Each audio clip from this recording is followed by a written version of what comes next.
This is for rejetting a GenMax 6250. It's fairly new, so I haven't been able to find any videos or information on how to do it.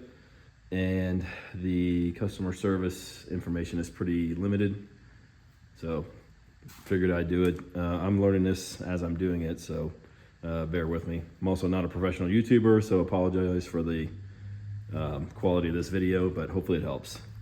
So first, contact your customer service and let them know you need a jetting kit for whatever elevation you're at. I'm in Denver, so that's right about 2,000 meters. So they sent me an 84 and 85, but you just use the chart to figure out which one you need. In my case, I'm gonna use an 85. So then go on the left side of the generator, so actually opposite of where the gas cap is, and take up 3 screws and pull off the cover. Cover's off, and I disconnected the fan to get it out of the way. And you can see your carburetor right here. I'm just going to try and replace the jet while the whole carburetor is still in the generator.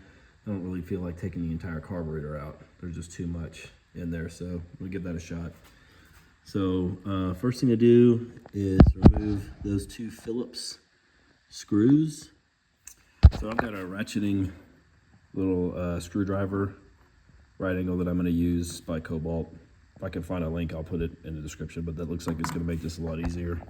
So I got 1 screw out, but the back screw is pretty tough, so I've decided to pull the air box off.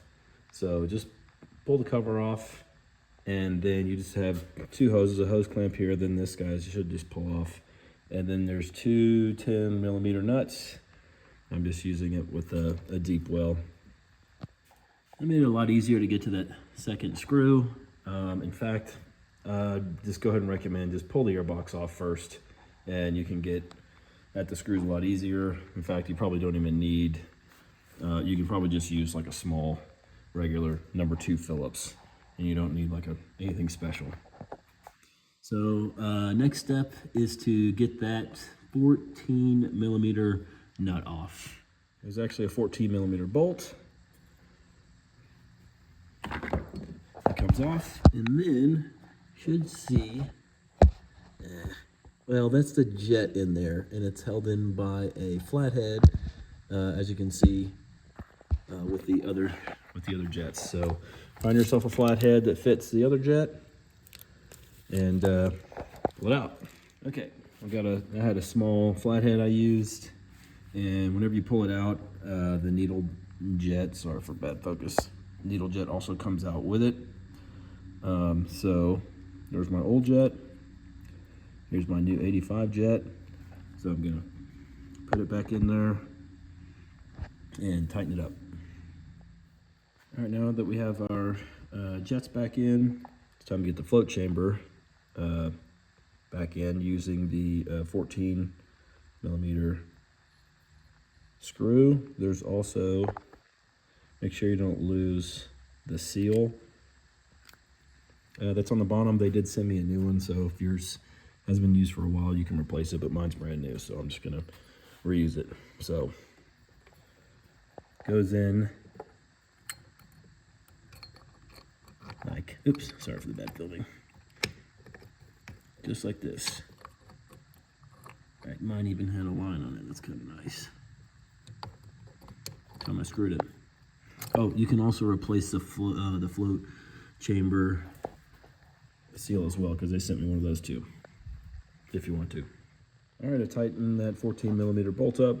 Now it's time to get the electromagnetic valve back on.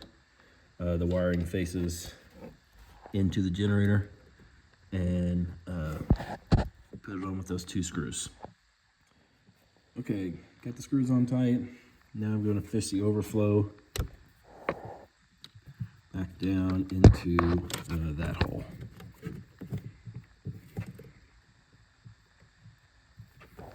There we go. That's done, so now to put the air box back in. So just line it up with those studs, and hard to do with one hand. Line up with the studs and tighten it up. All right, I'm putting the air box back on. I found it's easiest to put the plastic piece in first and then try to fish the airbox cover in after that. Just make sure it goes in between that lip right there. Gosh, sorry, my phone's terrible. And also there's one on the bottom, so watch for those. All right, so it's back in there. Just double check that it's square on the top and the bottom. And just put your thumb screw back in. All right, thumb screws back in. Reattach your 2 hoses that you took off and reset your clamp. And you can probably figure out the rest from there. Just reconnect the fan and put the cover back on, and that ought to do it. Hope that helps. All right, cover's back on and it's all done. Anybody has any tips or tricks or questions, please leave them in the comments below and I'll do my best to answer them.